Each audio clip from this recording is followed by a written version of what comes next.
La capsule que vous vous apprêtez à visionner vous apprendra à effectuer des paiements auprès de vos fournisseurs. Tout d'abord, cliquez sur l'icône Paiement. La fenêtre qui apparaît à l'écran s'intitule tout simplement Paiement. Plusieurs étapes sont nécessaires avant d'en arriver à traiter un paiement. Cependant, il n'est pas nécessaire de faire ces étapes exactement dans le même ordre qu'elles sont présentées ici. Donc, la première étape consiste à sélectionner la nature du paiement effectué dans le menu déroulant. La nature par défaut est payer les factures d'achat. On peut aussi payer une facture de carte de crédit, effectuer un autre paiement et faire un avis de versement. Ensuite, on doit choisir le mode de paiement entre par chèque, comptant ou bien par dépôt direct. Une fois cela fait, on doit sélectionner le bon compte à partir duquel on veut utiliser les fonds afin de payer la facture d'achat. Après, il faut indiquer avec quel fournisseur on fait affaire à l'aide d'une liste déroulante.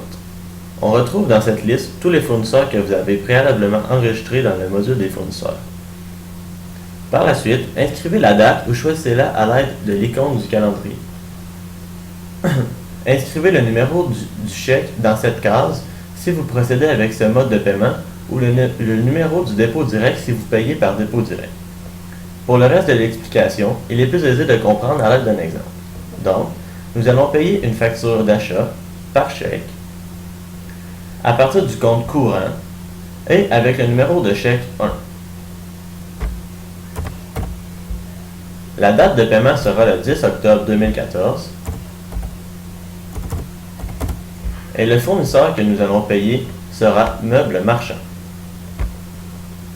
Lorsque nous sélectionnons ce fournisseur, les informations relatives aux factures que nous devons lui payer apparaissent à l'écran.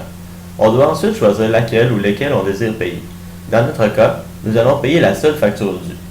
Pour ce faire, double-cliquez dans la colonne Remise soustraite afin de voir si vous avez un escompte, tout dépendamment des modalités de paiement de votre fournisseur ainsi que de la date de votre paiement.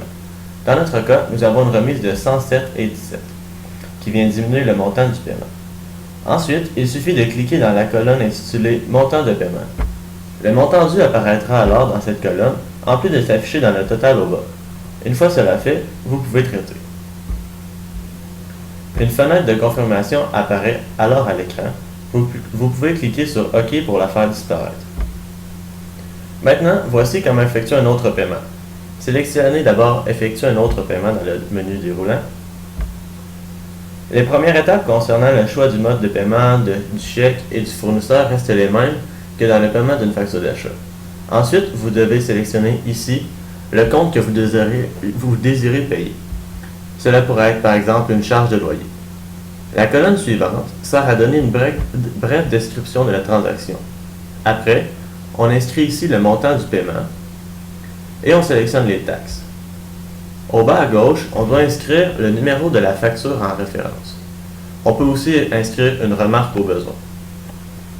Finalement, lorsque cela est fait, vous allez pouvoir traiter le paiement. Vous êtes maintenant en mesure d'effectuer des paiements. L'équipe de Simple Comptable vous souhaite bon travail.